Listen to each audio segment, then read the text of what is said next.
Good morning all of you. Differential equation हम लोग पढ़ रहे थे और एक लेक्चर जो है वो अपलोड हुआ डिफरेंशियल इक्वेशन का, और उसमें मैंने सारी चीज़ें बताई और उसके बाद में उसमें डिफरेंशियल इक्वेशंस को हमने टाइप्स में बांट दिया। और टाइप 1 मैंने पढ़ा दी थी और टाइप 2 डिफरेंशियल इक्वेशन हमने उस फर्स्ट लेक्चर में अपलोड की है, लेकिन चूँकि बहुत टाइम हो गया था इसलिए उसको अब हम आज कंटिन्यू कर रहे हैं। इसलिए जो लोग भी डिफरेंशियल इक्वेशन पढ़ें वो पहले टाइप उसमें लेक्चर जो है 1 देखें, और इसके बाद में यहाँ के पर ये टाइप 2 जो है यहाँ के पर ये लेक्चर 2 है। अभी लेक्चर 2 के नाम से जो आएगा उसमें टाइप 2 कंटिन्यू हो जाएगी। टाइप 2 वहाँ भी पढ़ाई है लेकिन वहाँ शुरू की थी, और अब यहाँ जो है वो आगे बढ़ते हुए जाएंगे। टाइप 2 में हम लोग सॉल्यूशन ऑफ डिफरेंशियल इक्वेशन पढ़ रहे थे,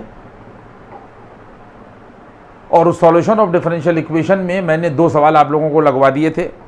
अब सारे बच्चे मेरी बात को सुन लें कि कभी कभी कर्व की इक्वेशन दी हुई होती है और वो कहते हैं उसको सॉल्व करिए, यानी वही डिफरेंशियल इक्वेशन दी हुई होती है और हम लोग क्या करते हैं कि डिफरेंशियल इक्वेशन फॉर्म करते हैं। जो उसकी हेडिंग है वो क्या है, formation of differential equation. Type 2 में जो भी चीज़ें आ रही हैं वो है फॉर्मेशन ऑफ डिफरेंशियल इक्वेशन, यानी हमारे पास में कोई इक्वेशन दी हुई होती है और डायरेक्ट उस इक्वेशन से हम लोग डिफरेंशियल इक्वेशन जो है वो फॉर्म करते हैं। सुनिएगा सारे लोग। इसके बाद में जहाँ पर हमने छोड़ा था बस उसी पॉइंट से आप ये देखें, हम लोग डिफरेंशियल इक्वेशन को फॉर्म करेंगे। एक तरीक़ा बताया जा चुका कि इक्वेशन दे रखी है और उससे हम लोगों ने डिफरेंशियल इक्वेशन को जो है वो फॉर्म कर दिया। और दूसरा मामला यहाँ के ऊपर ये है कि कोई भी चीज़ लैंग्वेज में दे रखी होगी, सेंटेंस में दे रखी होगी, और फिर हम लोग उस सेंटेंस से रिजल्ट निकाल कर डिफरेंशियल इक्वेशन को फॉर्म करेंगे। यहाँ तक हम लोग पहुँच गए हैं और अभी हमने कोई सवाल इसके ऊपर नहीं लगवाया था। फॉर्मेशन ऑफ डिफरेंशियल इक्वेशन में उन 2 सवालों के बाद जो पीछे के लेक्चर में अपलोडेड हैं, यहाँ पर हम लोग आए और यहाँ पर भी हम लोगों को डिफरेंशियल इक्वेशन जो है फॉर्म करना है, लेकिन यहाँ पर एक सेंटेंस दे रखा है, लैंग्वेज दे रखी है, वर्ड्स प्रॉब्लम दे रखी है, और फिर हम उससे डिफरेंशियल इक्वेशन को फॉर्म करेंगे। वो क्या है, देखिए यहाँ के पर ये क्वेश्चन है। यहाँ के पर अब नंबर हम नहीं डाल रहे हैं। यहाँ के पर कह रहा है कि form a differential equation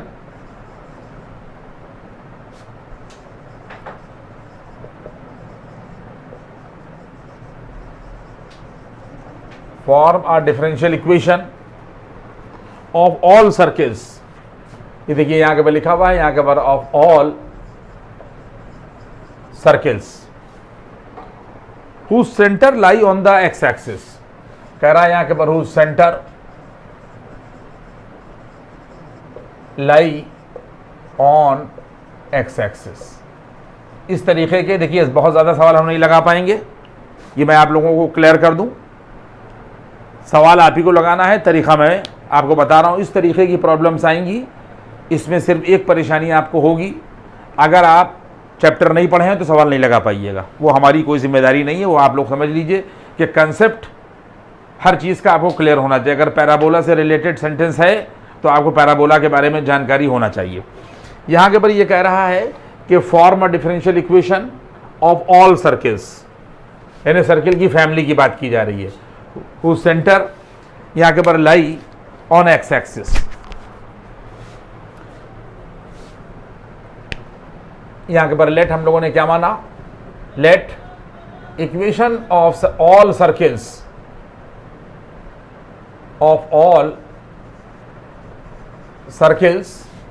is या be x square plus y square और प्लस 2gx प्लस 2fy और प्लस c बराबर 0। Now this is equation number 1। देखिए इसका यहाँ के ऊपर जो सेंटर है -g, -f है। अगर हम सेंटर की वैल्यू को बदलते जाएं तो हम लोगों को डिफरेंट सर्किल मिलते जाएंगे, और वो सारे डिफरेंट सर्किल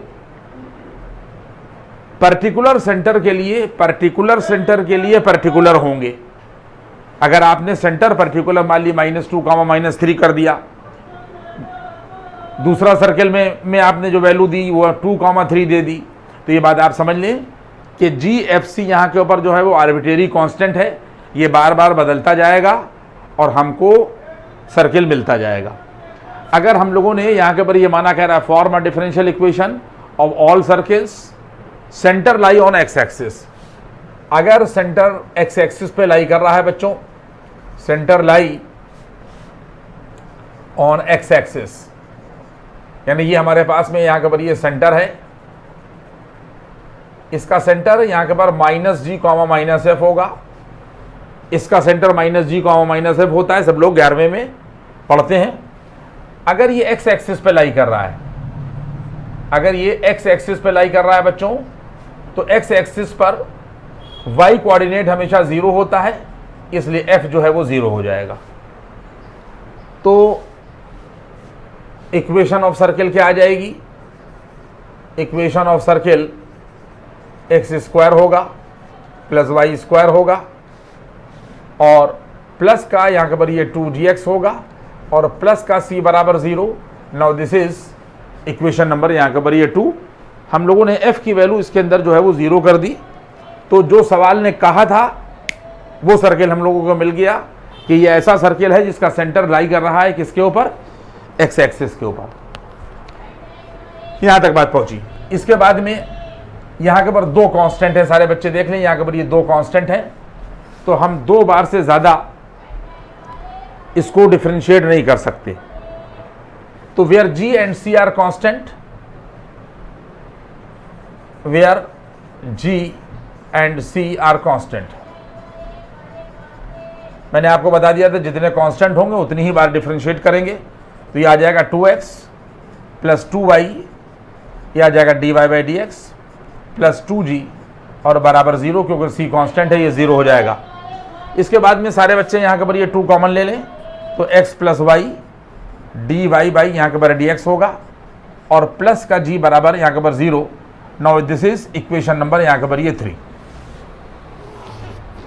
इसके बाद में इसको एक बार हम और डिफरेंशिएट कर सकते हैं, तो हमने यहाँ के पर ये अगेन जब हम लोगों ने इसको एक बार और डिफरेंशिएट किया तो आ जाएगा 1 प्लस और यहाँ पर 2 फंक्शन है, एक y है और दूसरा जो है वो dy/dx है। तो first function into differential coefficient of second plus second function into differential coefficient of यहाँ के पर ये फर्स्ट हो जाएगा और प्लस g कांस्टेंट है इसका 0 हो जाएगा और बराबर ये आ गया 0।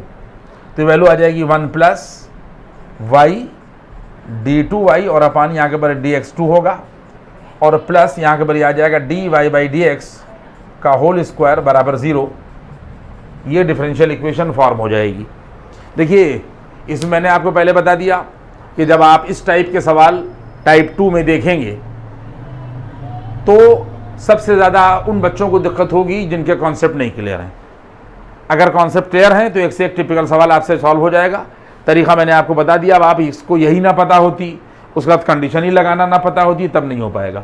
तो इसलिए मैं सवाल जो हूँ कम लगवाऊंगा। सवाल की कैसेट का जो है वो वीडियो बाद में जो है वो अपलोड किया जाएगा। मैं चीज़ें इस वक्त जो है वो बताता हुआ निकलूँगा कि किस तरीके से आपको डिफरेंशियल इक्वेशन पढ़ना है। ये एक सवाल हुआ। इसके बाद फिर बढ़ा मैं, हम लोग फॉर्मेशन ऑफ डिफरेंशियल इक्वेशन पढ़ रहे हैं। इस फॉर्मेशन ऑफ डिफरेंशियल इक्वेशन में अगला सवाल है बच्चों,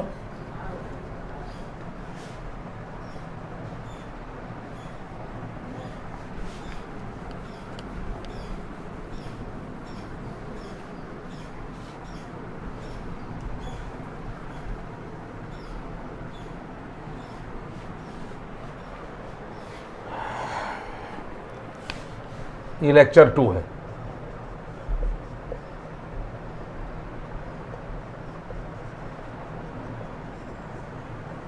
और इसमें हम लोग टाइप 2 पढ़ रहे हैं और टाइप 2 में पीछे के चैप्टर की continue formation of differential equation पर हम लोग हैं और इसमें सेंटेंस या वर्ड्स प्रॉब्लम चल रही है। कह रहा है नेक्स्ट क्वेश्चन है कि फॉर्म द डिफरेंशियल इक्वेशन, ये देखिए नेक्स्ट क्वेश्चन है, कह रहा है यहाँ के पर form the differential equation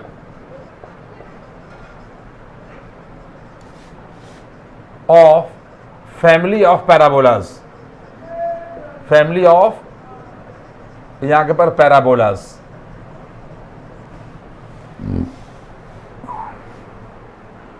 whose, यहां के पर ये लिखा हुआ है, यहां के पर हुज नंबर 1 है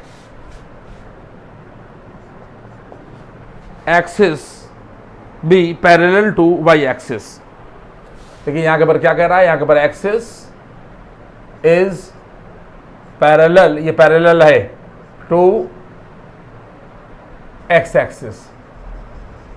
सवाल में है axis is parallel to y axis, ये वाई एक्सिस है भाई, वाई एक्सिस। और उसके बाद में जो दूसरी कंडीशन है सवाल में वो क्या रखा है, कह रहा है कि यहां पर कह रहा है कि foci at origin, foci be at the origin, at the origin and axis be along the x axis, and axis be along the x axis, and axis be along the यहाँ के पर x axis। देखिए ऐसे बहुत से सवाल होंगे, जब आप अपनी किताब खोलेंगे तो मैं आपको सब तरीके बता दे रहा हूँ। और मैंने आपको बता दिया कि टाइप 2 में हम लोग क्या पढ़ रहे हैं, टाइप 2 में फॉर्मेशन पढ़ रहे हैं डिफरेंशियल इक्वेशंस का। फॉर्मेशन में 2 टाइप होंगे, एक तो सीधा सीधा इक्वेशन दी हुई होगी उससे फॉर्म करना होगा, तो आप देख लेंगे कि उसमें कितने कांस्टेंट हैं और उतनी बार डिफरेंशिएट करके और एलिमिनेशन मेथड वगैरह लगा के आप निकाल देंगे। ये हमने उसमें फर्स्ट लेक्चर में बता दिया है। और दूसरी इस टाइप की प्रॉब्लम्स होंगी लैंग्वेज की, और उससे आप लोग इस डिफरेंशियल इक्वेशन को फॉर्म करेंगे। अब हम बार बार इस चीज़ को रिपीट करना नहीं चाहते। अब इसमें क्या है, सबसे पहला यहाँ के ऊपर मामला क्या है, सबसे पहले आप लोग यहाँ के ऊपर ये देख लें कि यहाँ पर एक्सिस जो है पैरेलल टू यहाँ के ऊपर वाई एक्सिस है। देखिए हमारे पास में ये पैराबोला होता है, ये पैराबोला होता है, और इसके बाद में यहाँ के ऊपर ये सिचुएशन यहाँ के ऊपर ये आती है। अगर हमारे पास में कोई भी ऐसा पैराबोला है जिसका एक्सिस जो है वो वाई एक्सिस है, तो उसकी इक्वेशन एक्स स्क्वायर बराबर यहाँ के ऊपर ये 4y होती है। बात समझ में आ रही है? या इसको हम लोग लिख सकते हैं x माइनस 0 का होल स्क्वायर बराबर 4a टाइम्स y माइनस 0। सब लोग समझ लीजिएगा भाई, अगर y एक्सिस किसी भी पैराबोला का एक्सिस है तो ये इक्वेशन होगी, और इसको हम लोग x माइनस 0 का होल स्क्वायर बराबर 4a और y माइनस 0 होगा। इस कंडीशन में, इन दोनों कंडीशन में जो वर्टेक्स होगा बच्चों बराबर यहाँ के पर आ जाएगा 0,0। अब वो ये कहता है कि एक्सिस जो है वो वाई एक्सिस नहीं है बल्कि क्या है, पैरेलल टू वाई एक्सिस है। यानी इसका मतलब ये हो जाएगा कि अब हमारे पास में पैराबोला ऐसा बना हुआ है, मान लीजिए कि इस तरीके की सिचुएशन है, मान लीजिए ये इस तरीके की सिचुएशन होगी। यानी अब पैराबोला का जो एक्सिस है वाई एक्सिस नहीं है बल्कि एक ऐसी लाइन है जो वाई एक्सिस के पैरेलल है। तो आप इमेजिन करिए, तो इसका मतलब ये हो गया कि इसकी इक्वेशन, अब वर्टेक्स यहाँ के पर ये हो जाएगा, आप देख लीजिए ये ओरिजिन से ये खिसक गया, तो इसका मतलब ओरिजिन नहीं है बल्कि ओरिजिन से मान लिया कि h डिस्टेंस खिसक गया और k डिस्टेंस ऊपर चला गया। तो अब सिचुएशन क्या हो जाएगी, ये आ जाएगा, देखो x माइनस, ये ओरिजिन है 0, तो ये आ जाएगा x माइनस h का होल स्क्वायर, और ये 4a times y minus k हो जाएगा बच्चों। जहां पर 0,0 वर्टेक्स था, अब वर्टेक्स हो जाएगा h, k। x ये खिसक गया x, और ये यहाँ के पर k हो गया, तो x माइनस h का होल स्क्वायर, ये आ जाएगी यहाँ के पर इक्वेशन पहली सिचुएशन में x माइनस h का होल स्क्वायर, और is equal to 4a times y minus यहाँ के पर ये k। Now this is equation number 1। यानी ये इक्वेशन ऑफ पैराबोला हुई जिसका एक्सिस जो है वो y एक्सिस के यहाँ के पर पैरेलल है, और कितने कांस्टेंट हो गए बच्चों यहाँ पर, we are h, a and k are constant. यानी 3 बार हम इसको डिफरेंशिएट कर सकते हैं, आर यहाँ के पर कांस्टेंट, यहाँ के पर 3, यहाँ के पर ये कांस्टेंट है। आप समझ लें इस चीज़ को। तो जब आप लोग यहाँ के पर इसको एक बार यहाँ के पर करिएगा, देखिए पहली बार जब किया तो 2 टाइम्स x माइनस एच आएगा और बराबर यहाँ के ऊपर ये हो जाएगा 4a और ब्रैकेट में हो जाएगा देखिए dy बाई dx और माइनस का यहाँ के ऊपर 0। यहाँ तक बात पहुँच गई। 4a कांस्टेंट ये आ जाएगा और y जो है वो dy बाई dx और माइनस का 0 हो जाएगा। तो वैल्यू आ जाएगी जाकर x माइनस एच और इज इक्वल टू यहाँ के ऊपर 2a और इनटू यहाँ के ऊपर आ जाएगा dy बाई dx। देखिए यहाँ तक पहुँचे हम लोग। एक बार हम लोगों ने इसको जो है वो यहाँ के ऊपर डिफरेंशिएट कर दिया। इसको इक्वेशन नंबर हम लोगों ने यहाँ के ऊपर ये 2 कहा। इसके बाद में फिर हम लोगों ने दोबारा डिफरेंशिएट किया। 3 बार के लिए हम फ्री हैं क्योंकि 3 कांस्टेंट है। अगेन जब दोबारा डिफरेंशिएट करेंगे तो 1 माइनस 0 बच्चों हो जाएगा, 1 माइनस 0 और बराबर 2 कांस्टेंट रुका रहेगा और वैल्यू हो जाएगी d2y और अपान यहाँ के ऊपर dx2। Now this is equation number 3। ये दोबारा डिफरेंशिएट हो गया। यहाँ से d2y और अपान यहाँ के ऊपर जो dx2 है ये 1 अपान यहाँ के ऊपर ये 2a मिलेगा। यहाँ से वैल्यू निकाल दी। अब एक बार अभी हम और कर सकते हैं तो फिर वैल्यू क्या आ जाएगी, यहाँ के ऊपर हमने लिख दिया, यहाँ के ऊपर अगेन डिफरेंशिएट। तो जब आप फिर डिफरेंशिएट करिएगा तो d2y और अपॉन dx2 और बराबर यहाँ पर ये आया और 1 अपान 2a पूरा कांस्टेंट होगा और बराबर यहाँ के ऊपर d2 3y होगा, d2 3y और अपान dx यहाँ के ऊपर ये 3, ये थर्ड डेरिवेटिव हो जाएगा और ये कांस्टेंट हो जाएगा बराबर 0। ये डिफरेंशियल इक्वेशन फॉर्म हो जाएगी। समझ में आ रही बात ये। इसके बाद में इस सवाल के फिर हम लोग आगे बढ़े और इसको हमने यहाँ के ऊपर देखिए रब कर दिया।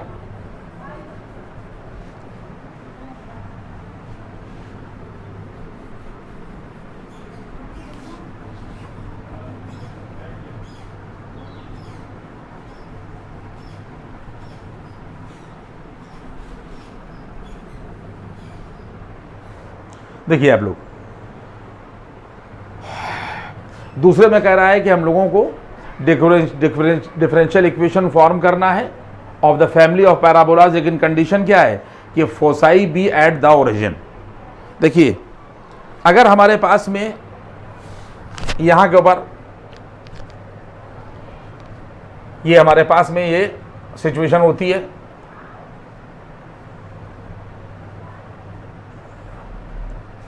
आप देख लें इस चीज को, ये पैराबोला है। कह रहा है कि foci be at the origin and x axis be along x axis. अगर देखिए ये फोकस होता है, ये एफ यहाँ के ऊपर ये फोकस होता है, ए कॉमा यहाँ के ऊपर 0 और ये होता है यहाँ के ऊपर इसका वर्टेक्स 0 कॉमा यहाँ के ऊपर 0 होता है। और कॉन्सेप्ट बच्चों ये होता है कि इसके वर्टेक्स से जितनी डिस्टेंस के ऊपर इसका फोकस होता है, यानी ए डिस्टेंस पर है, उतनी ही डिस्टेंस पर वर्टेक्स से पीछे रिवर्स साइड पर डायरेक्ट्रिक्स होती है। तो ये इक्वेशन x बराबर माइनस ए हो जाती है और इसकी इक्वेशन y स्क्वायर बराबर यहाँ के पर ये 4ax होती है। समझ में बात आई। अब उसने कहा है कि foci be the eight the origin. सवाल में क्या कहा गया है, फोकस जो है वो यहाँ पर नहीं है, ओरिजिन पर है और एक्सिस जो है वो अलोंग एक्स एक्सिस है। तो इसका मतलब ये हो जाएगा कि हमारे पास में ये एक्सिस है बच्चों, इसका यहाँ के ऊपर एक्स एक्सिस ही एक्सिस कहलाएगा, यही एक्सिस कहलाएगा। जिन लोगों को मालूम है उन्हें कोई दिक्कत नहीं है, ये यहाँ के ऊपर एक्सिस होगा। अब वो ये कह रहा है कि जो पैराबोला का फोकस है, सामने की बात है कि अगर फोकस ओरिजिन पर शिफ्ट हो जाएगा तो इसका मतलब वर्टेक्स पे, अगर फोकस वर्टेक्स पर शिफ्ट हो जाएगा तो वर्टेक्स जो है वो और पीछे आ जाएगा। और ये याद रखिएगा कि जितनी वर्टेक्स से फोकस की डिस्टेंस होती है उतनी ही वर्टेक्स से डायरेक्ट्रिक्स की डिस्टेंस होती है, ये ध्यान रखना है आपको। तो अब क्या हो गया कि पैराबोला जो है वो देखिए यहाँ के ऊपर ये पीछे खिसक गया। सारे बच्चे देख लें, ये यहाँ के ऊपर अब टर्निंग जो है वो देखिए ये आ जाएगी, ये अब ये टर्निंग आ जाएगी और ये लाइन ये और हमने पीछे बढ़ा दी। देखिए एक्सिस वही है, सवाल ये कह रहा है। ये सब बातें कोई कोऑर्डिनेट थोड़ी मैं पढ़ा रहा हूँ, लेकिन मैं बता दे रहा हूँ जितना ज़्यादा से ज़्यादा आप समझ लें बात अच्छी बात है। अब हमारे पास में देखिए फोकस जो है यहाँ के ऊपर ये आ गया। अब फोकस यहाँ 0,0 है। इसके बाद में अगर फोकस यहाँ से यहाँ तक है, अगर यहाँ से लगाकर यहाँ तक की डिस्टेंस, बात समझ में आ रही है, अगर यहाँ से यहाँ तक की जो है वो डिस्टेंस जो है ए मान ली जाए, तो इसका मतलब ये है कि ये इसका जो वर्टेक्स होगा -a,0 होगा। सब लोग मेरी बात समझ रहे हैं? तो इसके फोकस से जितनी दूरी पर वर्टेक्स होगा उतनी ही डिस्टेंस के ऊपर इसकी जो है वो डायरेक्ट्रिक्स होगी। यहाँ के पर ये आ गई। तो इसका मतलब ये हो जाएगा कि अगर यहाँ से यहाँ तक की डिस्टेंस a है तो -a,0 और माइनस ही a और पीछे आ जाइए। तो इसका मतलब ये है कि जितनी डिस्टेंस ये होगी, समझ लीजिए इस चीज़ को, उतनी ही डिस्टेंस हम लोग यहाँ के पर पीछे आ जाएंगे। तो हमारे पास में यहाँ के पर वैल्यू हो जाएगी x बराबर, यहाँ से हम लोग चले और यहाँ पर आए, कितनी डिस्टेंस, देखिए ये फोकस है। यही बात यहाँ पर भी थी कि यहाँ से और यहाँ तक फोकस की डिस्टेंस वर्टेक्स से कितनी a, तो उतनी ही डिस्टेंस और पीछे आ जाएंगे। तो इसका मतलब ये है कि इसके फोकस से ये a आए और a और आ गए। तो x बराबर यहाँ के पर ये आ जाएगा -2a। ये देखिए x बराबर यहाँ के पर ये 2a डिस्टेंस हो जाएगी।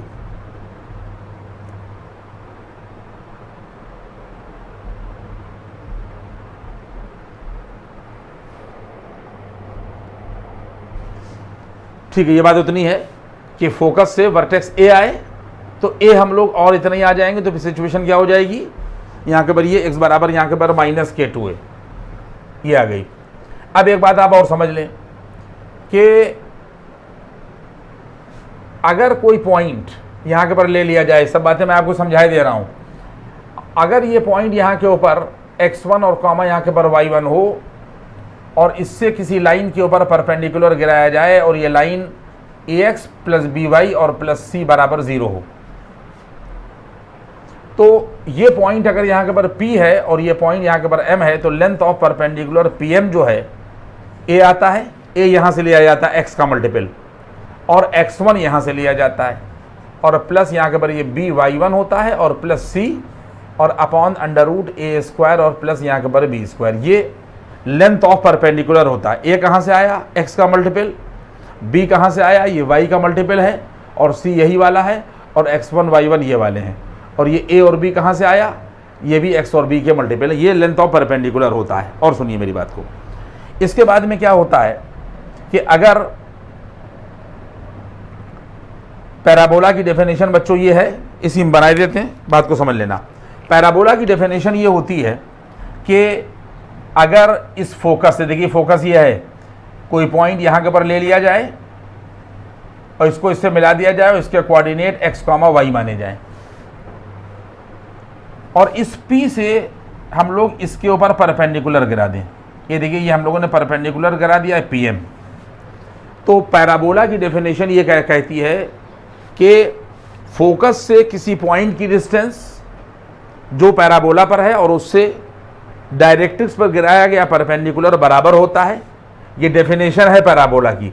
तो by the definition of parabola FP यहाँ से FP और बराबर हो जाएगा यहाँ के पर FM। फोकस से इस पॉइंट की डिस्टेंस और P से इसके ऊपर गिराया गया लेंथ ऑफ परपेंडिकुलर दोनों बराबर होते हैं। ये पैराबोला की डेफिनेशन हो गई, FP बराबर FM। और FP जो है बच्चों यहाँ के पर ये हो जाएगा √x - 0 का होल स्क्वायर और प्लस y - 0 का होल स्क्वायर। ये डिस्टेंस बिटवीन 2 पॉइंट का फार्मूला लगा दिया गया।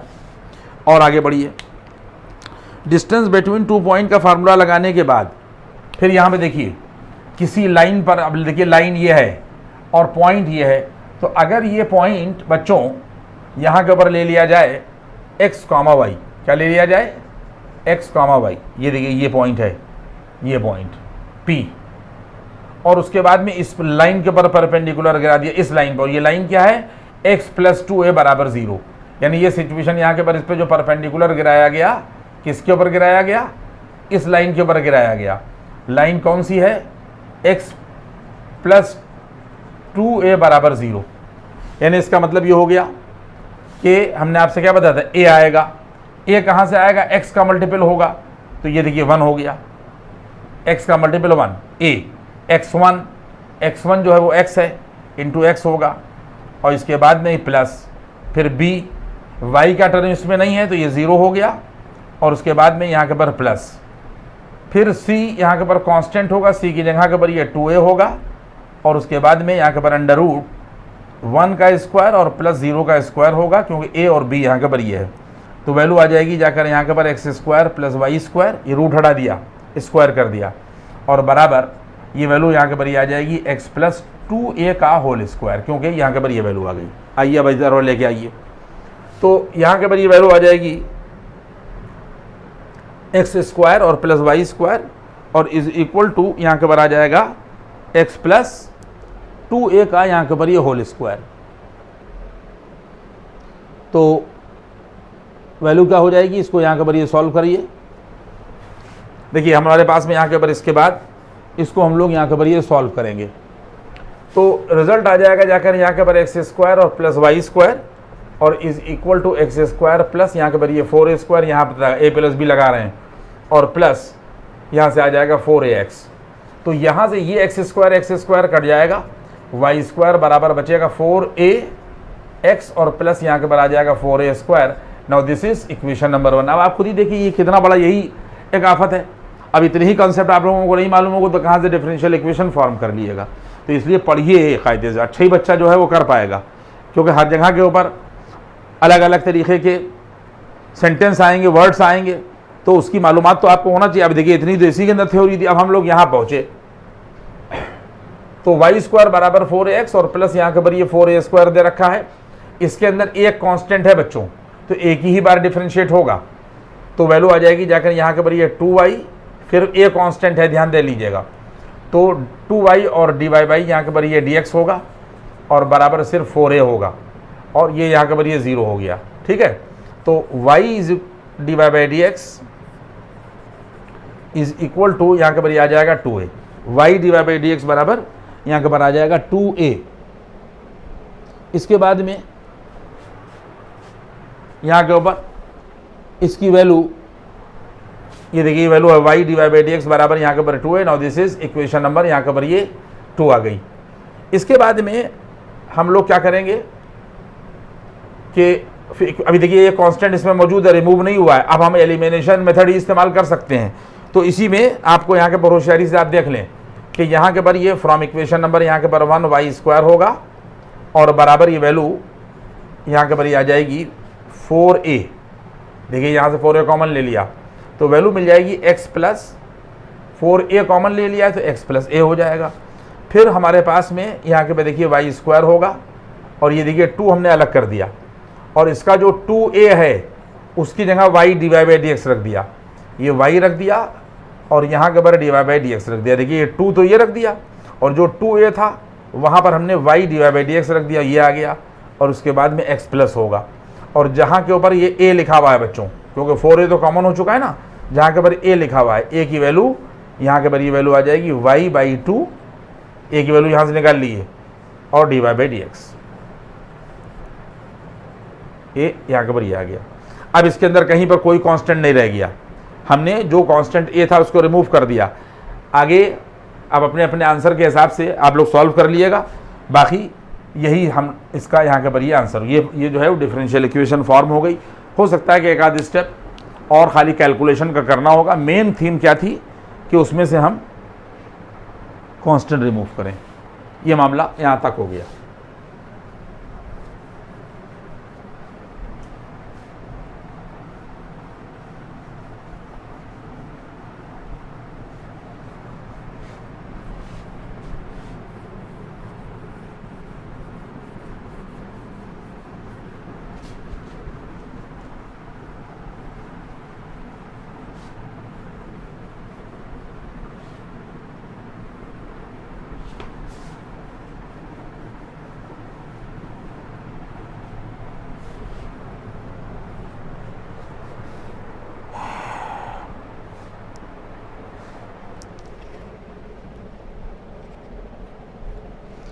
इसके बाद में नेक्स्ट क्वेश्चन है फाइंड द, एक आध सवाल हम और लगाए दे रहे हैं। यहाँ के पर नेक्स्ट क्वेश्चन है यहाँ के पर फाइंड या फॉर्म बराबर है the differential equation, find the differential equation for all straight lines, for all straight lines. Which are at a unit distance, यहाँ पे लिखिएगा यहाँ के पर which are at a unit distance, which are at a unit distance from origin.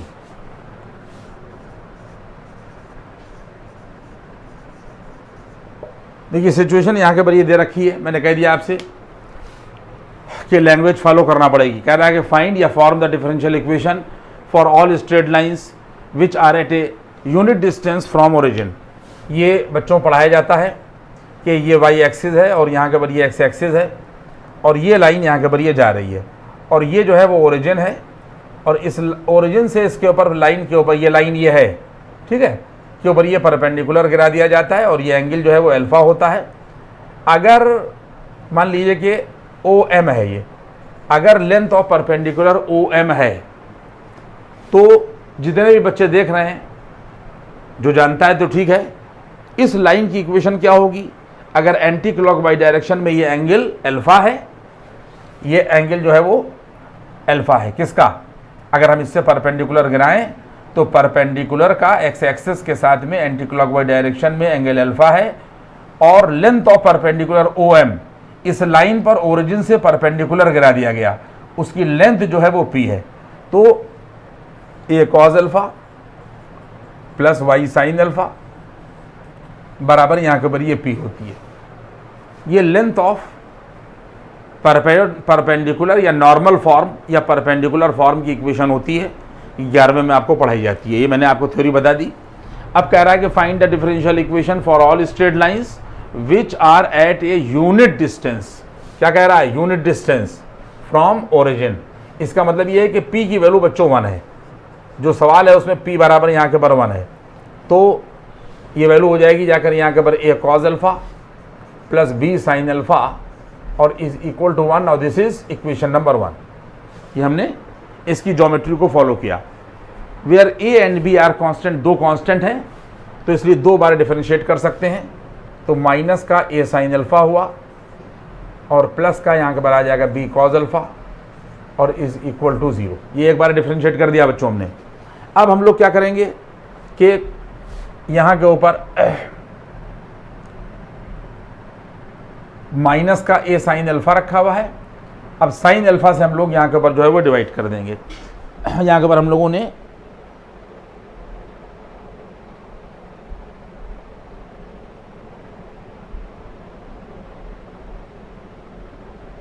Sine alpha से हम लोगों ने डिवाइड कर दिया।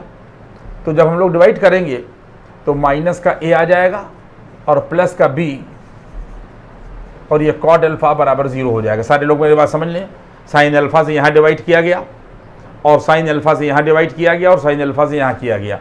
तो यहाँ से जो कॉट अल्फा की वैल्यू मिलेगी तो बराबर मिल जाएगी ए अपान बी। बस सारे बच्चे समझ लें कि कॉट अल्फा की वैल्यू यहाँ के ऊपर मिल जाएगी ए अपान बी। अगर हम लोग कॉट अल्फा निकालेंगे तो आ जाएगा यहाँ के ऊपर ए अपान और यहाँ के ऊपर ये बी। ये हम लोगों ने यहाँ के ऊपर कॉट अल्फा बराबर ए अपान बी निकाल लिया।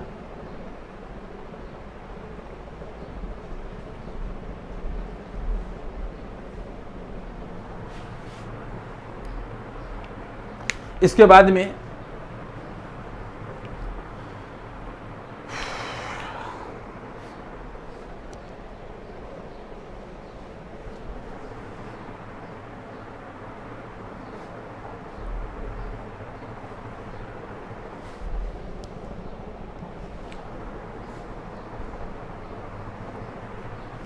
ये इक्वेशन बच्चों हमने गलत लिखी है, ज़रा सा वही मामला गड़बड़ा रहा था, इसलिए ज़रा सा फिर से आप लोग देखें। ये नहीं होता है, यहाँ के ऊपर इक्वेशन ये होती है, वो हम भी भूल लेते हैं। यहाँ के ऊपर इक्वेशन P बराबर 1 ये सब और सबसे सही है। ये इक्वेशन हो जाती है x कॉज अल्फा और प्लस का यहाँ के ऊपर y साइन अल्फा बराबर यहाँ के ऊपर ये P होती है। ये इक्वेशन होती है, A नहीं होता है। हमने A भी लिख दिया था। x कॉज अल्फा, तो अगर P बराबर 1 है तो इसका मतलब ये हो जाएगा कि x कॉज अल्फा होगा और प्लस यहाँ के ऊपर आ जाएगा y साइन अल्फा और बराबर 1, यानी P की वैल्यू हम लोगों ने 1 रख दी। ये होती है, नॉर्मल फॉर्म कहलाती है ये। इसके बाद में हमने इसको यहाँ के ऊपर डिफरेंशिएट किया और जब डिफरेंशिएट करेंगे तो ये अल्फ़ा कांस्टेंट इसके अंदर जो है वो कांस्टेंट है, याद ध्यान दे लीजिएगा। अल्फ़ा को एलिमिनेट करना है तो ये माइनस का यहाँ के पर एक्स साइन अल्फ़ा आएगा बच्चों, और प्लस का वाई कॉज अल्फ़ा आएगा, और बराबर ये वैल्यू आ जाएगी 0। यहाँ के पर ये आ जाएगा y और कॉज अल्फ़ा, और y का हो जाएगा यहाँ के पर dy बाई डी एक्स, और बराबर 0 होगी। ये है इसका परफेक्ट डिफरेंशिएशन। तो इसमें यहाँ के पर ये वैल्यू आ जाएगी, देखिए y कॉज अल्फ़ा और dy बाई डी एक्स। देखिए y कॉज अल्फ़ा और dy बाई डी एक्स ये रखा गया, और बराबर यहाँ के पर ये कर दिया गया माइनस के x साइन अल्फ़ा को हम लोग इधर लाए तो ये प्लस का हो गया, उधर चला गया। तो यहाँ के ऊपर dy बाई यहाँ के ऊपर dx की वैल्यू ये आ जाएगी x अपान y होगी,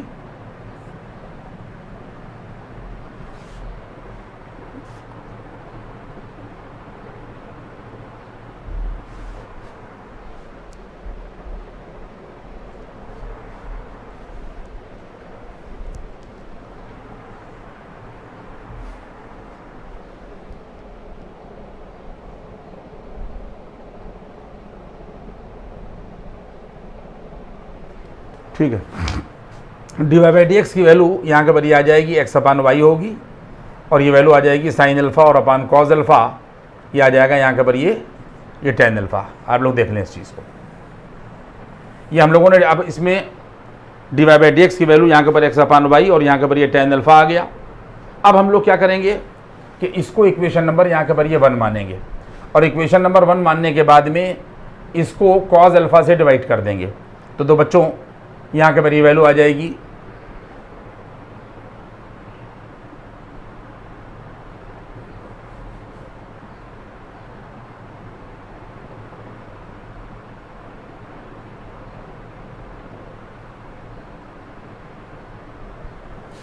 यहाँ से, ये इक्वेशन यहाँ के ऊपर क्या आ जाएगी,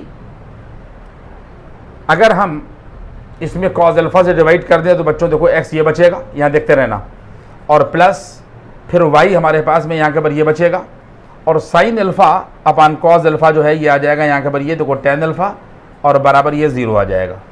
बात ठीक है। तो हम लोग यहाँ से क्या करेंगे कि टेन अल्फ़ा की वैल्यू बराबर यहाँ के ऊपर ये आ गया 0।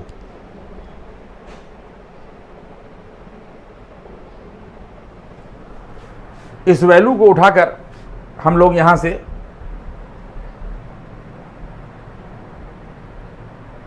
टेन अल्फ़ा की वैल्यू, देखिए y मल्टीपल में है तो ये माइनस एक्स और अपान यहाँ के पर ये y आ जाएगा। देखिए हमने कर दिया अब आपको, इस टेन अल्फ़ा की जगह पर जो हमारे पास रिजल्ट है ये यहाँ के पर, इस टेन अल्फ़ा की जगह पर हम लोग ये वैल्यू रख देंगे तो इसमें से ये कांस्टेंट ख़त्म हो जाएगा। तो देखिए d y by d x हो गया, ये d y by d x आ जाएगा, और इज इक्वल टू यहाँ के पर ये आ जाएगा एक्स अपान वाई, और इस टेन अल्फ़ा की वैल्यू हम लोगों ने माइनस का ये देखिए एक्स अपान वाई यहाँ के पर ये रख दिया, तो वैल्यू क्या आ जाएगी, ये आ जाएगा y square d y by यहाँ के पर d x, y square d y by d x, और बराबर माइनस एक्स स्क्वायर होगा तो ये आ जाएगा प्लस का एक्स स्क्वायर बराबर 0। ये इसकी डिफरेंशियल इक्वेशन हो जाएगी, ये इसका आंसर हो जाएगा। यहाँ तक बात हमने आपको पहुँचाई।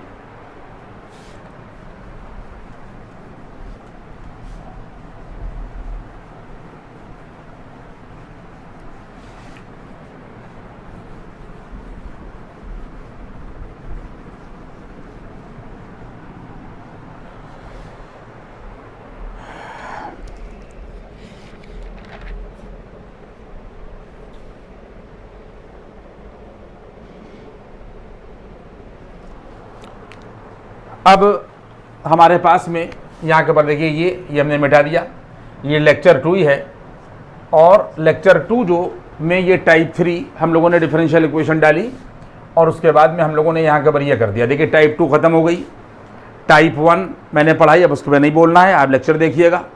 टाइप 2 पढ़ा दी, टाइप 2 पे 2 मिनट मैं फिर बोलता हूँ। में 2 टाइप की डिफरेंशियल इक्वेशन पाई जाएंगी, 2 टाइप की सिचुएशन पाई जाएगी, और ये फॉर्मेशन ऑफ डिफरेंशियल इक्वेशन पर बेस्ड होगी। दोनों ही केसेस में हम लोगों को डिफरेंशियल इक्वेशन फॉर्म करना पड़ेगी। एक बार कर्व की इक्वेशन दी हुई होगी, और हम लोग उससे कर्व की इक्वेशन दी हुई होगी, नोन इक्वेशन दी हुई होगी, और हम लोग उससे डिफरेंशियल इक्वेशन फॉर्म कर देंगे।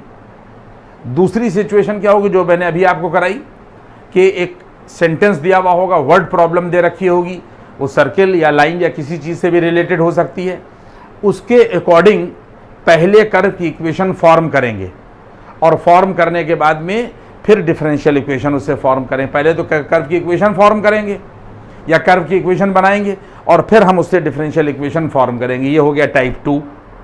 अब उसके बाद में जब हम टाइप 3 के ऊपर जाएंगे तो टाइप 3 में बच्चों यहाँ के ऊपर जो होगा ये देख लीजिए, यहाँ पर जो डिफरेंशियल इक्वेशन होगी, यहाँ पर डिफरेंशियल, ये टाइप 3 है, ध्यान रखिएगा, और लेक्चर 2 में ही जा रही है ये, लेकिन लेक्चर 2 में पूरी ख़त्म नहीं हो पाएगी। यहाँ के ऊपर differential equation of variable separable form, variable separable form. देखिए अभी ये मिट जाएगा, लेकिन मैंने आपको बता दिया कि हम लोग यहाँ के पर ये टाइप 3 पढ़ रहे हैं और लेक्चर 2 में ही पढ़े ले रहे हैं, लेकिन ये लेक्चर 2 में ये ख़त्म नहीं हो पाएगा। ये इसका नाम क्या होगा? वहाँ क्या नाम था? फॉर्मेशन। यहाँ क्या नाम है? Differential equation of variable separable form. अब मैं लिखा नहीं रहा हूँ, लेकिन आप ये बात समझ लें कि differential equation of variable separable form में भी कई सिचुएशंस आएंगी, तो हम लोग रेस्पेक्टिव सिचुएशंस को डिस्कस करेंगे।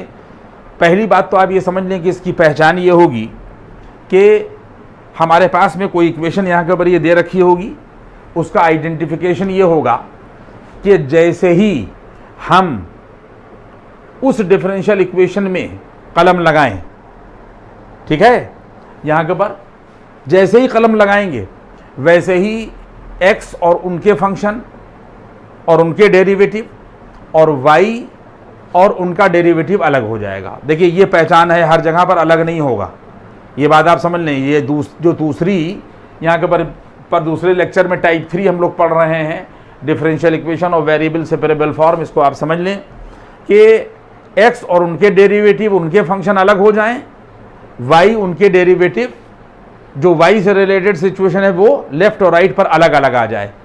आप कैलकुलेशन करें, कभी कभी ऐसा होगा कि x और उनके डेरिवेटिव, y और उनके डेरिवेटिव अलग अलग नहीं होंगे, तो वो टाइप 3 की कैटेगरी को बिलोंग नहीं करेंगे। अगर अलग अलग हो जाएं तो फिर वो टाइप 3 के कैटेगरी को बिलोंग करेंगे। ये होगा उसका आइडेंटिफिकेशन, और उसका सॉल्यूशन प्रोसेस ये होगा कि जब x और उनके डेरिवेटिव, y और उनके डेरिवेटिव अलग हो जाएं तो दोनों तरफ आप इंटीग्रेट कर दें, दोनों तरफ। ये उसका सॉल्यूशन प्रोसेस बता रहा हूँ, लिख नहीं रहा हूँ, बड़ा टाइम वेस्ट होगा, कि दोनों तरफ आप इंटीग्रेट कर दें, और इंटीग्रेट करने के बाद जो रिजल्ट आए उस रिजल्ट में आप एक सुइटेबल कांस्टेंट को जोड़ दें। अब यहाँ के ऊपर आप बात समझ लें, ये बहुत अहम बात है कि जब भी डिफरेंशियल इक्वेशन कोई आदमी सॉल्व करेगा, वो किसी भी फॉर्म की हो, टाइप 3 हो या और आगे की फॉर्म्स में हो, तो आपका और किताब का आंसर डिफर कर सकता है। उसकी वजह ये होगी कि अभी वो सवालों में मैं बीच में चीज़ें आएंगी तो मैं बताऊंगा कि कांस्टेंट कोई आदमी कुछ जोड़ेगा और कोई आदमी कांस्टेंट कुछ जोड़ेगा, तो इसलिए कांस्टेंट के जोड़ने पर आंसर जो है वो डिपेंड करेगा। किताबों में कभी कभी और आपके आंसर में फ़र्क आएगा, तो इसलिए उसमें घबराने की ज़रूरत नहीं है। अगर आप प्रोसेस सही लगा रहे हैं और आपने जिस हिसाब से कांस्टेंट ऑफ इंटीग्रेशन जोड़ा होगा, उस हिसाब से आपकी कॉपी चेक होगी और उस हिसाब से आपको मार्क्स मिलेंगे। मेनली कैलकुलेशन पूरी जो है वो सही होना चाहिए। हम लोग ने यहाँ के डिफरेंशियल इक्वेशन और वेरिएबल सेपरेबल फॉर्म, हमने आपको आइडेंटिफिकेशन ही बता दिया और उसके बाद में उसका सॉल्यूशन प्रोसेस भी बता दिया। अब इसके ऊपर आप प्रैक्टिकल यानी प्रॉब्लम देखिए, तभी आपकी समझ में बात आएगी। कह रहा है कि सॉल्व द डिफरेंशियल इक्वेशन। देखिए ये क्वेश्चन है यहाँ के ऊपर, कह रहा है यहाँ के ऊपर सॉल्व द डिफरेंशियल इक्वेशन, और इसमें मैंने यहाँ के ऊपर ये जो है वो 2 सवाल जो है वो लिखे हैं, दोनों को मैं सॉल्व करूँगा।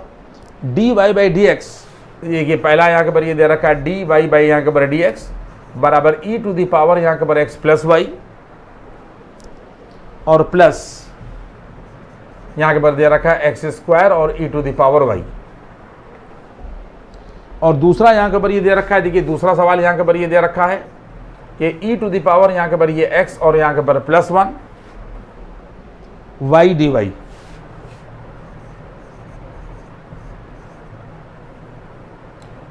y dy दे रखा है और इज इक्वल टू y +1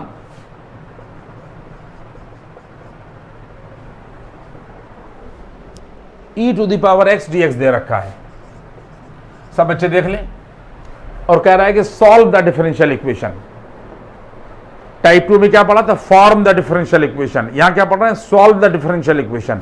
और आइडेंटिफिकेशन क्या है कि जब हम किसी भी डिफरेंशियल इक्वेशन को इस तरीके की सॉल्व करें तो x और उनके जो भी मामलात हैं वो अलग अलग हो जाएं, ना हो तो इस टाइप से वो टाइप 3 से कनेक्टेड नहीं होगी। ये सवाल शुरू किया मैंने, देखिए इस तरीके से ये हम लोगों ने लिखा यहाँ के पर dy/dx, ये वाला सवाल कर रहा हूँ मैं।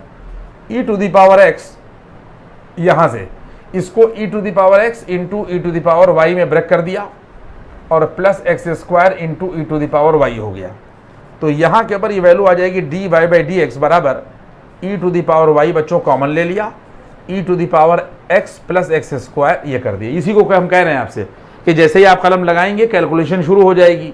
और वो कैलकुलेशन अगर इस तरीके से किया जाए कि ये देखिए dy आ गया और upon e to the power y आ गया और बराबर का निशान लगा और e to the power x आ गया और +x² आ गया और dx आ गया। ये dx इधर चला गया और ये इधर चला गया। अब आप खुद देख लें कि अगर सवाल की कैलकुलेशन करने पर इस तरीके की सिचुएशन डेवलप हो तो ये टाइप 3 होगा और वेरिएबल सेपरेबल फॉर्म कहलाएगी। ये वेरिएबल सेपरेबल फॉर्म। अब हम लोग क्या करेंगे कि इधर भी इंटीग्रेट कर देंगे और इधर भी इंटीग्रेट कर देंगे। यही हमने आपको बताया कि जब इस तरीके की सिचुएशन आ जाए तो हम लोग दोनों तरफ इंटीग्रेट कर देते हैं और लेफ्ट में यहाँ के ऊपर ये आ जाएगा, देखिए e to the power -y और यहाँ के ऊपर dy और बराबर ये हो जाएगा e to the power x dx और प्लस यहाँ के ऊपर ये हो जाएगा x² dx। ये इंटीग्रेशन हमने दोनों पे लगा दिया। यहाँ से e to the power -y upon यहाँ के ऊपर -1 होगा, e to the power x होगा और ये आ जाएगा x³ अपान यहाँ के ऊपर ये 3 और प्लस यहाँ के ऊपर ये इसका आंसर कहलाएगा, ये इसका सॉल्यूशन कहलाएगा। इस डिफरेंशियल इक्वेशन का ये सॉल्यूशन होगा, इसी को हम लोग आंसर कहेंगे। इसके बाद फिर देखिए नेक्स्ट क्वेश्चन देखिए।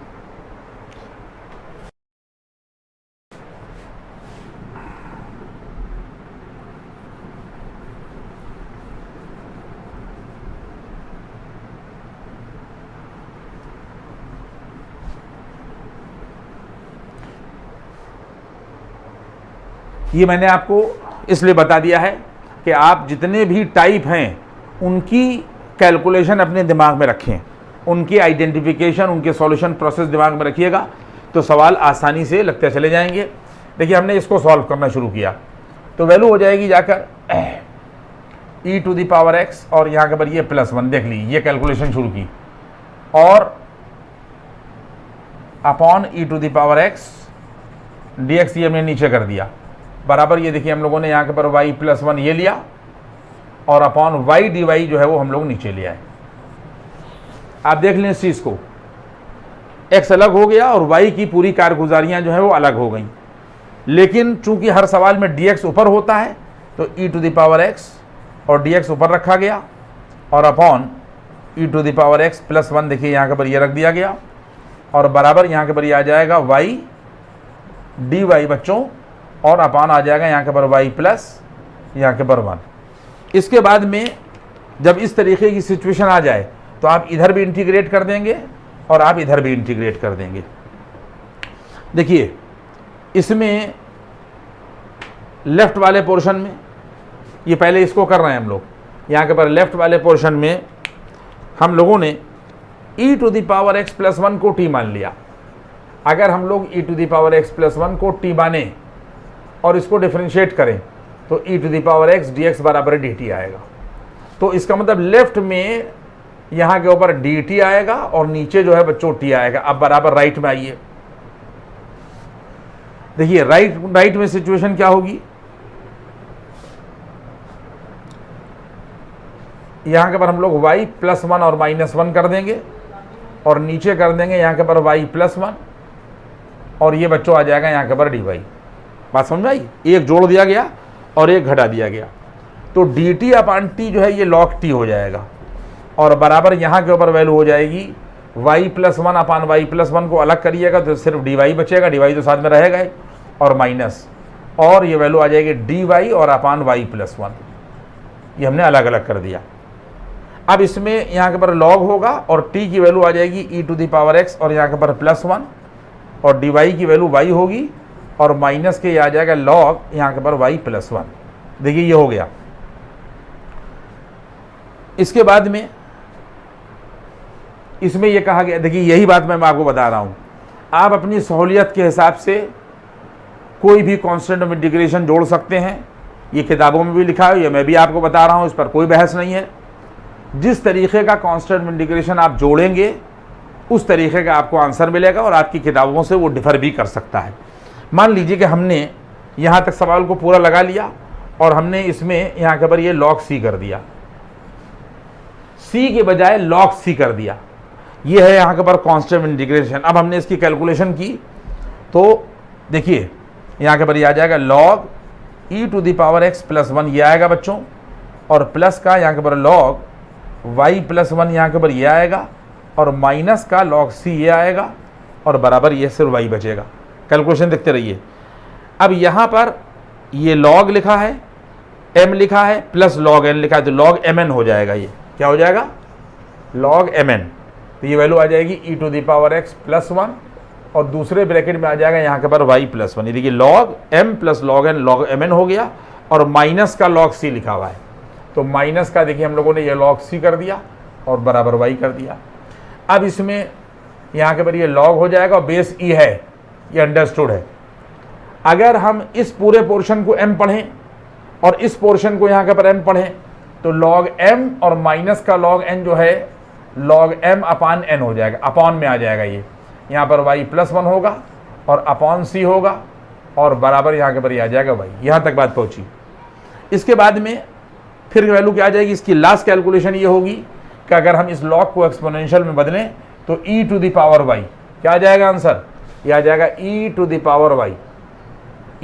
क्लास 9 में पढ़ते हैं, और बराबर ये वैल्यू आ जाएगी e⁻x +1 और ये आ जाएगा y+1 और अपॉन यहाँ के पर ये c।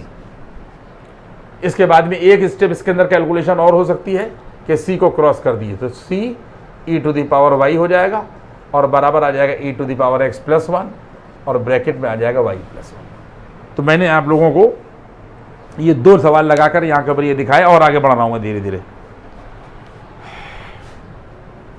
वेरिएबल सेपरेबल फॉर्म और पार्ट टाइप 3 में जा रहा है, ये लेक्चर 2 है।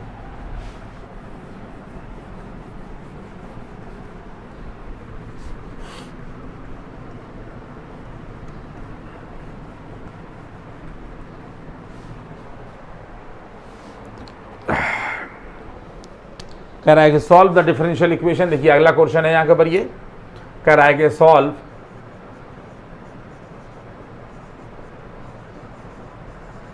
द डिफरेंशियल इक्वेशन 3e⁻x, ये पहला क्वेश्चन है, 3e⁻x tan y dx plus 1 minus e⁻x sec² y dy। यहाँ के पर ये हो जाएगा, यहाँ के पर sec² y और यहाँ के पर dy बराबर 0। इसके बाद में दूसरा क्वेश्चन है sec² y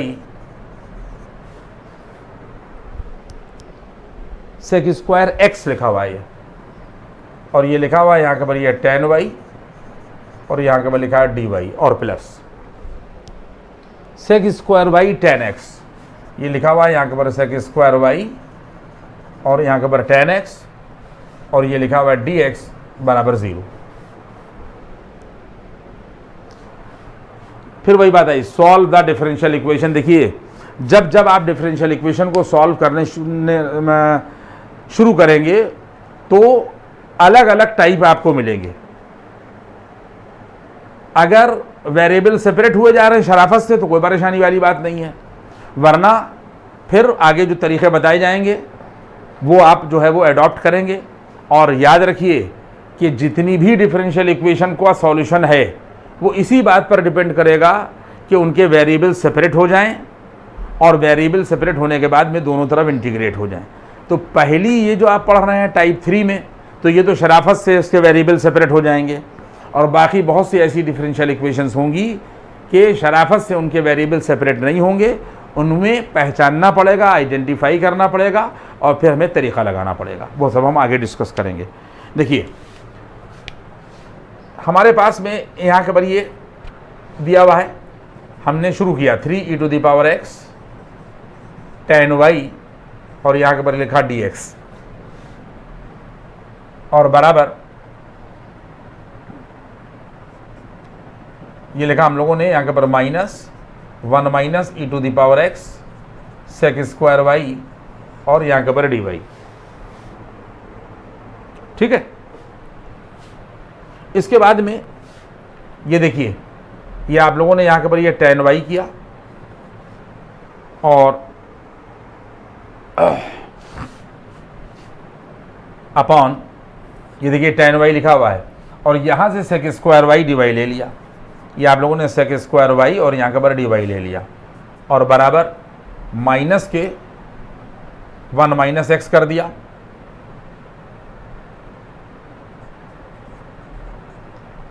(1 - x) और इसके बाद में यहाँ के पर 3e⁻x dx ये ले लिया, 3e⁻x और यहाँ के पर dx। देखिए ये यहाँ पर इसीलिए मैं कह रहा हूँ कि शराफत से इस तरीके की सिचुएशन हो जाएगी। इसके बाद में इसको हमने पलटा तो वैल्यू आ जाएगी, देखिए sec² y dy ऊपर चला गया और उसके बाद में यहाँ के पर tan y जो है वो नीचे आ गया और ये भी ऊपर चला जाएगा, सामने के बाद माइनस लगा और 3e⁻x dx ये आ जाएगा और यहाँ से आ जाएगा 1 - e⁻, दोनों तरफ हमने यहाँ के पर पलट दिया और वही काम जो हमने आपको बताया था हो गया कि y वाले मामलात अलग हो गए और x वाले मामलात जो हैं वो अलग हो गए और दोनों तरफ हमने यहाँ पर इंटीग्रेट कर दिया। देखिए इसमें दो इंटीग्रेशन है। पहले इंटीग्रेशन में हम लोगों ने क्या किया कि tan y को t माना तो वैल्यू आ जाएगी जाकर यहाँ के पर sec² y और dy = यहाँ के पर dt। जब हम लोग tan y को t मानेंगे तो sec² y dy बराबर dt हो जाएगा। इसका मतलब यह है कि ये मामला हल हो गया। ये हमारे पास में sec² y ये dt आ जाएगा और अपॉन t आ जाएगा और बराबर यहाँ के पर माइनस हुआ और ये 3 बाहर निकाल दिया गया, माइनस और ये 3 बाहर निकाल दिया गया।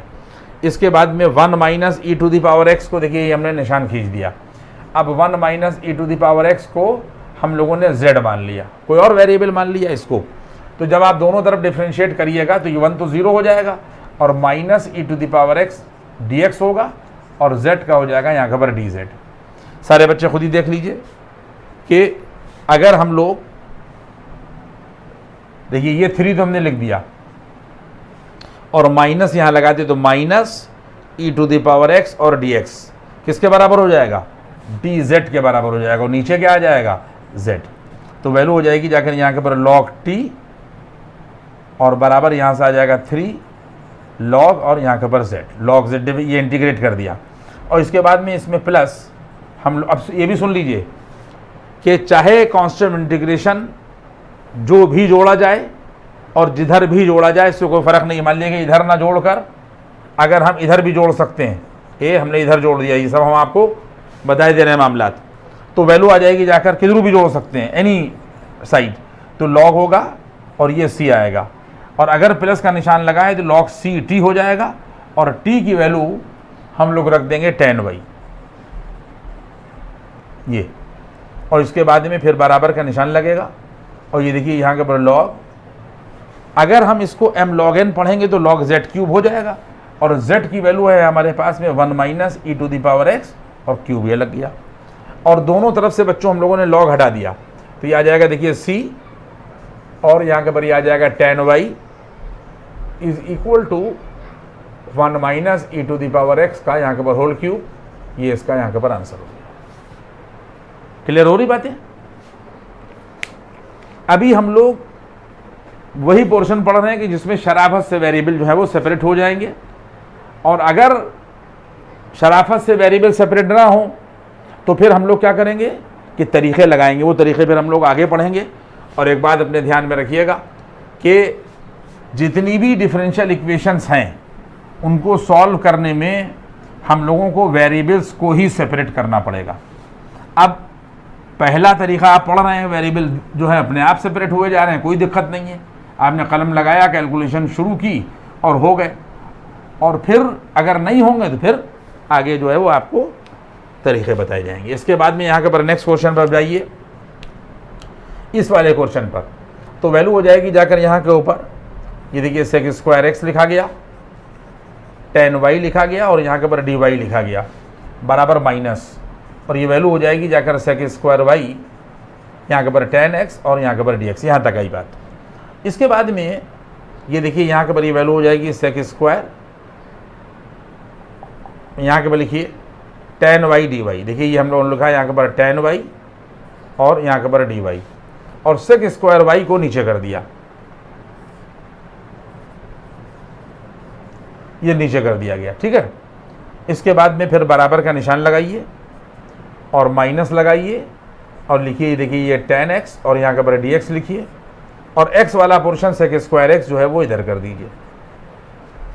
तो मैंने आपसे पहले बता दिया था कि इधर कलम लगाएंगे और आपको आइडिया होने लगेगा कि हो रहे हैं या नहीं हो रहे हैं। तो वेरिएबल तुरंत सेपरेट हो गए, और जैसे ही वेरिएबल सेपरेट किए हुए आपने इधर भी इंटीग्रेशन लगा दिया और इधर भी इंटीग्रेशन का साइन लगा दिया, और फिर देखिए अब आगे हमने इसको सॉल्व करना शुरू किया। तो ये जो tan y है ये sin y और अपान cos y हो जाएगा बच्चों, और इनटू ये लिखा हुआ है 1 सेक स्क्वायर y, तो ये वैल्यू हो जाएगी जाकर यहाँ के ऊपर cos स्क्वायर y, और ये वाला dy यहाँ के ऊपर ये आ जाएगा, फिर बराबर माइनस ये जो tan x है ये sin x अपान cos x होगा, और ये 1 सेक स्क्वायर x जो है ये आ जाएगा cos स्क्वायर x और ये आ जाएगा dx। इसके बाद में सारे बच्चे देख लें कि यहाँ से cos y ये और यहाँ के ऊपर ये कट जाएगा, और ये cos x और ये यहाँ के ऊपर कट जाएगा। सिर्फ यहाँ पर हमारे पास sin y और cos y लिखा हुआ है, और यहाँ पर सिर्फ लिखा हुआ है sin x और cos x, माइनस बाहर लगा हुआ है और dx लिखा हुआ है। दोनों तरफ हम लोग 2 से मल्टीप्लाई कर दें, तो जब हम यहाँ 2 से मल्टीप्लाई करेंगे तो 2 sin y cos y हो जाएगा, जो बन जाएगा यहाँ के ऊपर sin 2y, और उसके बाद में dy लिखा है बराबर माइनस लग जाएगा, और ये हो जाएगा यहाँ के ऊपर sin 2x और यहाँ के ऊपर dx। यहाँ पर भी 2 sin x cos x दोनों तरफ 2 से मल्टीप्लाई कर दिया गया, तो 2 sin x cos x जो है वो sin 2x हो गया और ये माइनस लग गया। अब हमने दोनों तरफ इंटीग्रेट कर दिया। इंटीग्रेट करने में माइनस का ये देखिए यहाँ के ऊपर cos 2y आएगा और अपान 2 आएगा बराबर, ये माइनस हुआ और ये हो जाएगा माइनस के cos 2x और अपॉन यहाँ के ऊपर ये 2। इसके बाद में प्लस का, अब प्लस लगेगा और प्लस का हमने यहाँ के ऊपर c जोड़ दिया, बस यही इसका आंसर हो जाएगा। माइनस माइनस प्लस कर दिएगा तो आ जाएगा माइनस का cos 2y और अपॉन यहाँ के ऊपर ये 2 होगा, और बराबर का निशान लगा कर फिर वैल्यू आ जाएगी यहाँ के ऊपर cos 2x और अपॉन 2, और प्लस का यहाँ के ऊपर ये हम लोग यहाँ के ऊपर ये c कर देंगे। अब रुक के फिर सुनिए मेरी बात को, कोई भी आदमी इस तरीके से सवाल करेगा वो भी सही माना जाएगा। बाई द वे किसी आदमी के दिमाग में आ जाए कि c कांस्टेंट के बजाय हम लोग c/2 जोड़ दें, आसान कैलकुलेशन को आसान करने के लिए ही किया जाता है ये। तो जैसे ही कोई आदमी यहाँ के ऊपर c/2 जोड़ेगा, और सही है तरीका ये, बता दूं मैं आपसे, मैंने आपसे कह दिया कि सुटेबल आर्बिट्रेरी कांस्टेंट चाहे लेफ्ट साइड में हो चाहे राइट साइड में जोड़ा जाएगा। जब आप कैलकुलेशन करिएगा तो देख लिए 2 यहाँ से और यहाँ से और यहाँ से कट जाएगा, तो क्या वैल्यू आ जाएगी, ये वैल्यू आ जाएगी जाकर यहाँ के पर माइनस का cos 2y और बराबर ये वैल्यू आ जाएगी यहाँ के पर cos 2x और प्लस का यहाँ के पर ये c। क्यों? क्योंकि उसने c के बजाय c/2 जोड़ा, तो किसी का आंसर ये आएगा। बात समझ में आ रही है? इसके बाद में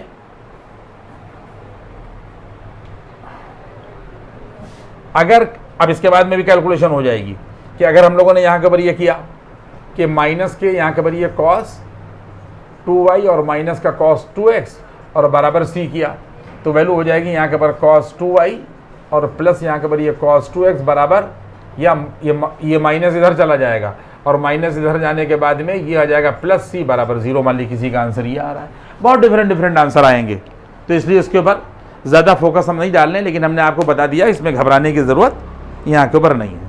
इसके बाद में यहाँ के ऊपर ये हो गया। अब एक सवाल आप यहाँ के ऊपर जल्दी से आप और देख लें, और उसके बाद में फिर जो है इसी लेक्चर को हम लोग आगे कंटिन्यू करेंगे, लेकिन अगले लेक्चर में इसी टाइप 3 को। देखिए, मैंने जब आप लोगों को डिफरेंशियल इक्वेशन पढ़ाई थी तो मैंने आप लोगों को वहाँ पर 3 चीज़ें बताई थी। 3 चीज़ों में एक बताया था कि एक सॉल्यूशन होगा, और दूसरा बताया था कि हमने जनरल सॉल्यूशन होगा, और तीसरी चीज़ हमने आपको ये बताई थी कि पर्टिकुलर सॉल्यूशन होगा।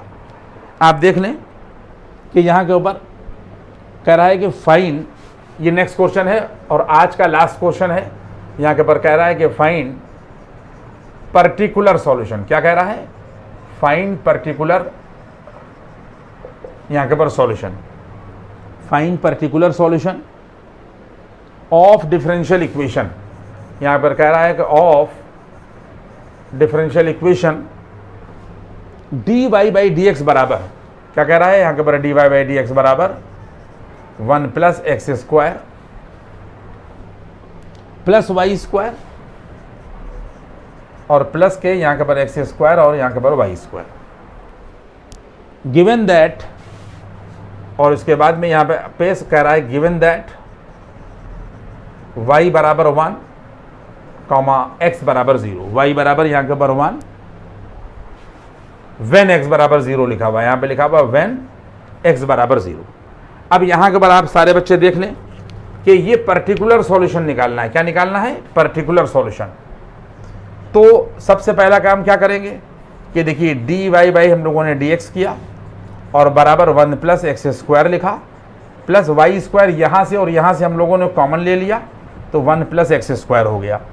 इसके बाद में फिर हम लोगों ने यहाँ के ऊपर लिखा dy बाई यहाँ के ऊपर dx और बराबर 1 plus x square common factor है, और दूसरा आ जाएगा यहाँ के ऊपर 1 प्लस यहाँ के ऊपर वाई स्क्वायर। इसके बाद में फिर हमारे पास में यहाँ के ऊपर ये आ जाएगा dy और अपान यहाँ के ऊपर बच्चों यहाँ के ऊपर 1 प्लस वाई स्क्वायर हो गया, और बराबर यहाँ के ऊपर ये आ जाएगा 1 प्लस एक्स स्क्वायर और यहाँ के ऊपर dx।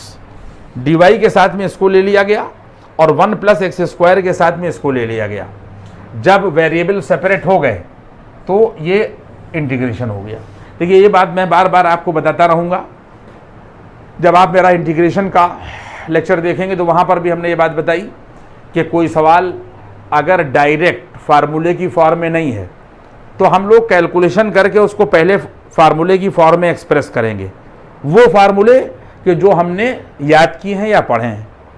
एक बात, यही बात यहाँ पर भी होगी कि डिफरेंशियल इक्वेशन में सॉल्व करने में सिर्फ एक ही मोटिव होगा कि हम उनके वेरिएबल्स को सेपरेट करें, बस पहचानना पड़ेगा और फिर तरीका अप्लाई करना पड़ेगा। ये हम लोगों ने देखिए वेरिएबल सेपरेट करके इंटीग्रेट कर दिए, हर जगह यही तरीका होगा। ये इसका जो इंटीग्रेशन होगा tan इनवर्स y होगा, इसका इंटीग्रेशन, और इसके बाद में ये 1 dx होगा और प्लस यहाँ के ऊपर ये आ जाएगा एक्स स्क्वायर dx, तो वैल्यू आ जाएगी यहाँ के ऊपर बच्चों tan इनवर्स y बराबर x प्लस और एक्स क्यूब अपान यहाँ के ऊपर ये देखिए ये 3 आया, और प्लस यहाँ के ऊपर c कर दिया और इसको इक्वेशन नंबर 1 कर दिया। इसके बाद में सारे बच्चे देख लें, वो कह रहा है कि y बराबर 1 है तो x बराबर, अब ये पर्टिकुलर है। देखिए, यही बात मैं कह रहा हूँ आपसे कि जनरल सॉल्यूशन का मतलब ये होता है कि पूरी एक इक्वेशन लिखी हुई है तो जनरल तो एक होगी, लेकिन पर्टिकुलर सॉल्यूशन जो है वो यहाँ के ऊपर ये भी उसके अंदर होगा, इसके अलावा भी अगर कोई दूसरा हो तो वो भी उसी में होगा। यानी सारे के सारे पर्टिकुलर सॉल्यूशन अकेले जनरल सॉल्यूशन में एब्जॉर्ब होते हैं। जैसे हमने उस दिन ये बताई थी बात कि अगर साइन थीटा बराबर 0 लिखा हुआ है तो थीटा बराबर यहाँ के ऊपर n पाई है, तो ये है इसका जनरल सॉल्यूशन। इस थीटा की जगह पर 0 रखेंगे तो भी 0 मिलेगा, वो भी इसके अंदर है। थीटा बराबर हम यहाँ के ऊपर पाई रखेंगे, साइन पाई 0 होगा तो यहाँ पर 1 रखने से थीटा बराबर पाई मिल जाएगा। साइन 2 पाई 0 होगा तो n की जगह पर अगर हम 2 रखेंगे तो थीटा बराबर 2 पाई भी यहाँ होगा। तो इस जनरल सॉल्यूशन में इसके सारे सॉल्यूशन जो है वो एब्जॉर्ब होते हैं। तो ये जनरल है, सी बदलता जाएगा और बार बार हमको जो है वो पर्टिकुलर सॉल्यूशन मिलते रहेंगे अलग अलग कंडीशंस के लिए। यहाँ कंडीशन क्या, y बराबर 1, तो ये देखिए हम लोगों ने यहाँ के पर tan इनवर्स 1 रखा, बराबर 0 रखा, ये 0, ये देखिए x0 है और प्लस c कर दिया। तो बच्चों c की वैल्यू यहाँ के ऊपर tan इनवर्स 1 है, तो ये 45 डिग्री हो गई। सब लोगों को इनवर्स सर्कुलर फंक्शन सॉल्व करना आता है, तो tan इनवर्स 1 की वैल्यू c बराबर π/4 हो जाएगी। बस इस π/4 को उठाकर यहाँ रख दिया जाएगा, वही आपका आंसर होगा। तो वैल्यू हो जाएगी जाकर यहाँ के ऊपर tan इनवर्स, यहाँ के ऊपर y is equal to x plus x³ 3। ये चले हम लोग यहाँ तक आए, और प्लस c की जगह के ऊपर ये आ जाएगा π/4, ये इसका यहाँ के ऊपर ये आंसर होगा। यहाँ तक हमने आपको बता दिया, और इसको आप लोग घर के ऊपर जाके मैंने आपको बता दिया कि मैं पूरी कोशिश के साथ में चीज़ें जो हैं वो डाल रहा हूँ। आज मैंने आप लोगों को पढ़ाया, अब उसके ऊपर बार बार हम जो है वो बात नहीं करेंगे। जितने भी लोग एग्ज़ाम देने जा रहे हैं, कम से कम जितना इसके ऊपर है अगर आप पढ़ लेंगे तो चीज़ें जो है वो बहुत आपको जो है वो क्लियर हो जाएंगी। Thank you.